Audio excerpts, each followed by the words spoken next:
കൂട്ടുകാരെ, ഇന്ന് നമുക്കൊരു വെറൈറ്റി ആയിട്ടുള്ള പഴയ കാലത്തുള്ള ഒരു കറി ഉണ്ടാക്കാം. അതായത് മുരിങ്ങയിലയും തോരമ്പരിപ്പും കൊണ്ടുള്ള ഒരു വെറൈറ്റി ആയിട്ടുള്ള ഒരു കറിയാണ്. അതിന് നാം ആദ്യമായിട്ട് എണ്ണ ഒഴിക്കുകയാണ്. ആവശ്യത്തിന് നമുക്ക് അതിൽ എണ്ണ ഒഴിക്കാം. എണ്ണ കടുപൊട്ടി വരുമ്പോൾ നമുക്ക് മുളകും ഉള്ളിയും കൂടെ ഇട്ട് കൊടുക്കാം. എന്നിട്ട് കുറച്ച് കറിവേപ്പില ഇട്ട് കൊടുക്കാം. 4 വറ്റൽമുളകാണ് ചേർത്തിട്ടുള്ളത്. കറിവേപ്പില ആവശ്യത്തിന് നമുക്കിട്ട് ഇത് മൂത്ത് വന്നിട്ടുണ്ട്. നമുക്ക് അതിന് ശേഷം നമുക്ക് ഈ മുരിങ്ങയില ഇട്ട് കൊടുക്കാം.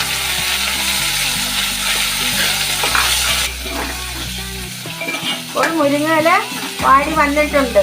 ഇനി നമുക്ക് വേവിച്ച് വെച്ചത് അതിലിത് ഒഴിച്ചു കൊടുക്കാം. അതിനുശേഷം ഇത് നമുക്ക് കുറച്ച് സമയം ഇത് വേവിക്കാൻ വയ്ക്കാം. മുരിങ്ങയിലയും പരിപ്പും കൂടെ കുറച്ചുകൂടെ ഇത് വേകാനുണ്ട്. ഇത് അടച്ചു വെച്ച് വേവിക്കും.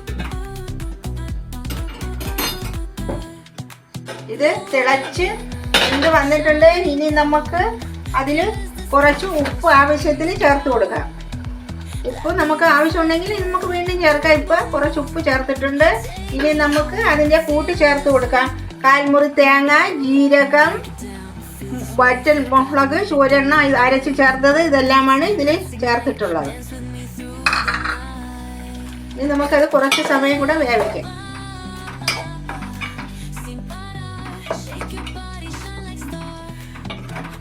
ആവശ്യത്തിന് അരക്കരണ്ടി ജീരകം, വറ്റൽമുളക്, മഞ്ഞൾപ്പൊടി, ഇതെല്ലാം ഇതിനകത്തുണ്ട്. ഒരു വറ്റൽമുളകും ഉണ്ട്.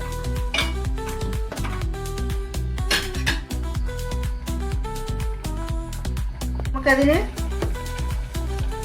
കുറച്ച് 1/4 സ്പൂൺ മുളക് പൊടി കൂടെ ചേർത്ത് കൊടുക്കാം. അത് കളർ കിട്ടുന്നതിന് വേണ്ടിയാണ്. അതിൻ്റെ പച്ചമുളക് ഒന്ന് മാറി വരട്ടെ.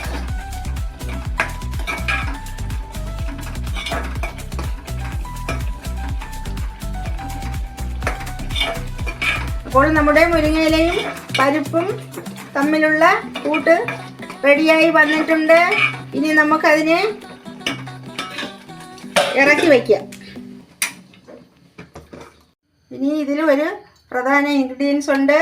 അത് നമുക്കതിൽ വറുത്ത് ചേർക്കാം. അതായത് ഉഴുന്ന് പരിപ്പ്. എണ്ണ ചൂടാകട്ടെ.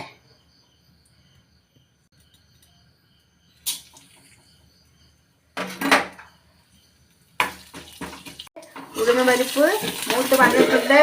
നമുക്ക് ഇതിലോട്ട് കോരി ഒഴിക്കാം.